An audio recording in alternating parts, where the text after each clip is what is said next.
இல்லைங்க, நீங்க இவங்கிட்ட பேசினதெல்லாம் போதும் இது வரைக்கும். வாங்க போலாம். பாஞ்சு, நான் தான் சொல்றேன்ல, நீ போய் அடகு வை, நான் வரேன். சரிங்க, சீக்கிரம் வாங்க. நீ கோச்சுக்காதப்பா, அவ கோவத்துல பேசிட்டு போறா.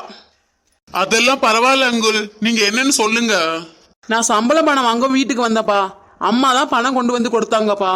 நான் சம்பளம் காசை வாங்கிட்டு போயிட்டேன்ப்பா. ஆனா ராணி அம்மா அந்த டேபிள்ல 1,00,000 பணம் வச்சிருந்தாங்களாம். அதை நான் தான் எடுத்துட்டேன் அப்படின்னு சொல்றாங்கப்பா. உனக்கே தெரியும்ப்பா, 30 வருஷமா நான் உங்க வீட்டில தான் வேலை பார்த்துட்டு இருக்கேன்.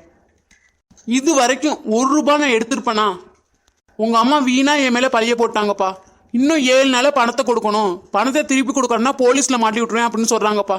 என்னால வேற என்னப்பா பண்ண முடியும்? நான் பணத்தை எடுக்கலன்னு சொன்னாலும் புரிஞ்சுக்கிட மாட்டாங்க.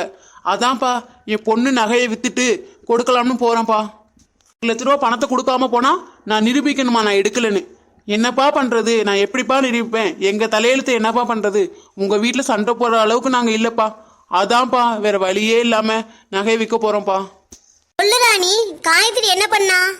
அவ ஒண்ணு பண்ணல. அவங்க அப்பா தான் அவங்க அத்தை வச்சிருந்த 1,00,000 ரூபாய் பணத்தை திருடிட்டு போயிட்டாரு.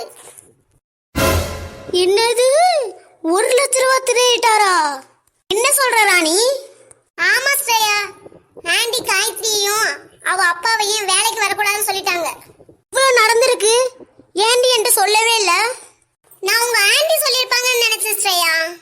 சொல்லியிருந்தா நான் உங்கள்ட்ட சொல்லியிருக்க மாட்டேனா? நீ ஃபர்ஸ்ட் உங்க மாமா கனவுல இருந்து முழிச்சு வா ஸ்ரேயா, அப்பதான் இங்க நடக்கிறது எல்லாம் உனக்கு தெரியும். ஆரியா, சாப்பிடவாப்பா? எனக்கு சாப்பாடு வேண்டாமா. ஏன்பா, எதுக்கு சாப்பாடு வேண்டாம்னு சொல்ற? சும்மாதாமா. என்னன்னு சொல்லுப்பா, ஏதோ சோகமா இருக்கிற மாதிரி இருக்கு. என்ன ஆச்சுப்பா? அம்மா கிட்ட சொல்ல மாட்டியா? அதெல்லாம் ஒண்ணு இல்லம்மா, நீங்க போங்கம்மா. சரி விடு ஆரியா, என்கிட்ட சொல்ல உனக்கு விருப்பம் இல்லைன்னா வேண்டாம்ப்பா.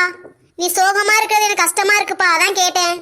அம்மா, அது நான் ஒரு பொண்ணை லவ் பண்றோமா. என்னது, பொண்ணை லவ் பண்றியா? என்னப்பா சொல்ற? நீ லவ் பண்றியா? யாருப்பா அந்த பொண்ணு? நம்ம ஸ்டேட்டஸ்க்கு ஈக்குவலா இருப்பாளா? இல்லம்மா, அந்த பொண்ணு ரொம்பவே கஷ்டப்படுற ஃபேமிலிமா. ஆனா எனக்கு அந்த பொண்ணை மட்டும்தான் பிடிச்சிருக்கு. கல்யாணம்னு பண்ணிக்கிட்டு அவளை மேரேஜ் பண்ணிக்கிறேன். இல்லைன்னா எனக்கு கல்யாணமே வேண்டாமா.